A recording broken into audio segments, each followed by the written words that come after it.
లోక్సభ ఎన్నికల నేపథ్యంలో ఆదిలాబాద్ పార్లమెంట్ స్థానానికి జరుగుతున్న పోలింగ్ ప్రక్రియ ఆదిలాబాద్ జిల్లా వ్యాప్తంగా సోమవారం ప్రశాంత వాతావరణంలో ప్రారంభమైంది. గత రాత్రి పలు చోట్ల భారీ వర్షాలు కురిసిన నేపథ్యంలో ఇబ్బందులు ఎదురవుతాయి అనుకున్న తరుణంలో సోమవారం వాతావరణంలో మార్పు ఏర్పడి పోలింగ్ ప్రశాంతంగా ప్రారంభమైంది. ఎండ తీవ్రత కారణంగా ఉదయమే పోలింగ్ కేంద్రాలకు ఓటర్లు బారులు తీరారు. వృద్ధులు, వికలాంగులు సైతం పోలింగ్ కేంద్రాలకు వచ్చి తమ ఓటు హక్కును వినియోగించుకున్నారు. ఓటర్లకు ఎలాంటి ఇబ్బందులు తలెత్తకుండా జిల్లా అధికార యంత్రాంగం పకడ్బందీగా ఏర్పాట్లు చేపట్టింది.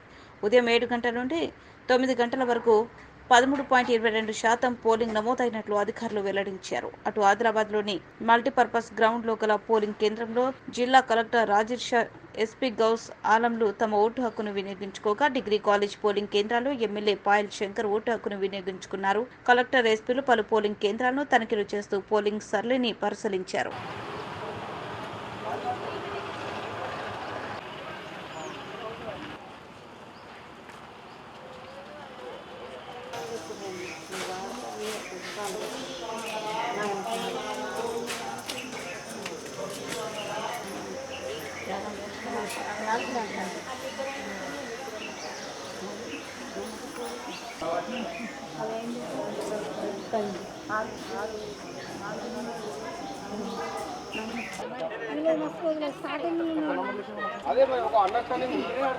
నువ్వు పోయి రాపో, చెప్తాం ఆయన ఓటు వేయడానికి పోయిండు అని చెప్తా.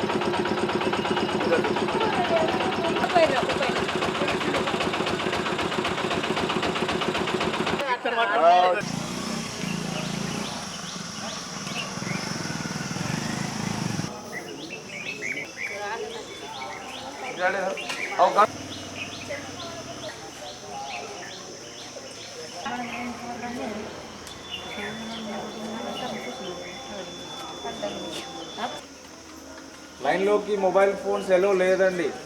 అక్కడ వాలంటీర్లు వాళ్ళకి డిపాజిట్